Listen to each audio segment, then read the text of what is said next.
कर्म की स्वतंत्रता दे रखी है उसी भगवान ने, उस ईश्वर ने, उस अल्लाह ने बिल्कुल स्वतंत्र बना रखा है कि आप कोई भी कार्य करें आपको रोकेगा नहीं।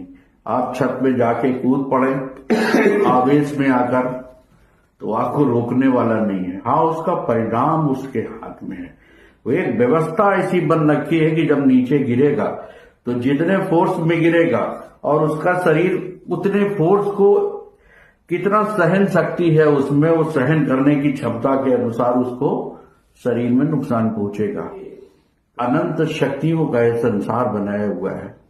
आपकी उपयोगिता अगर संसार को है और आप संसार को देने की तरफ प्रवृत्त हैं तो वो शक्तियां आपको हाथों हाथ लेके बचाने का प्रयास करती हैं, लेकिन उनकी भी सीमितीकरण है। वो परमेश्वर तो कभी भी आपको कोई व्यवस्था के विरुद्ध कोई कार्य नहीं करेगा। अब ये है कि कोई व्यक्ति गलत धारणा का होता है तो उसके साथ भी तो रास्ते खुलते हैं। उसके रास्ते खोलने वाले कौन है? उसके रास्ते खोलने वाले उनकी वही बुरी शक्तियां हैं जो रास्ते खोलती चलती हैं। क्यों? वो बुरी शक्तियां अपना पूरा संजाल बचा के उसको, हो सकता है उसको सहयोग कर रही हूं। तो यही संसार है। आप अपना रास्ता जिस ओर चुन रहे हैं उस रास्ते पे चलोगे और एक तरफ रहोगे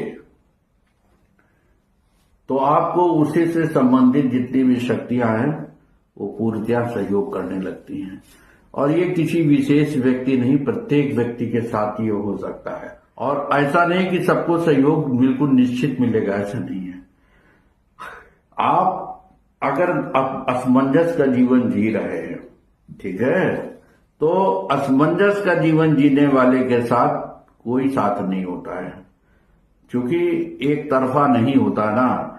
इसीलिए, और ये बात सत्य है कि जो गलत रास्ते हैं, जो गलत रास्ते में चलने वाले लोग हैं, वो उनके लिए जो व्यवस्था ईश्वर ने बना रखी है वो बहुत गलत होती है। वो बर्बाद ही होना उनका तय है।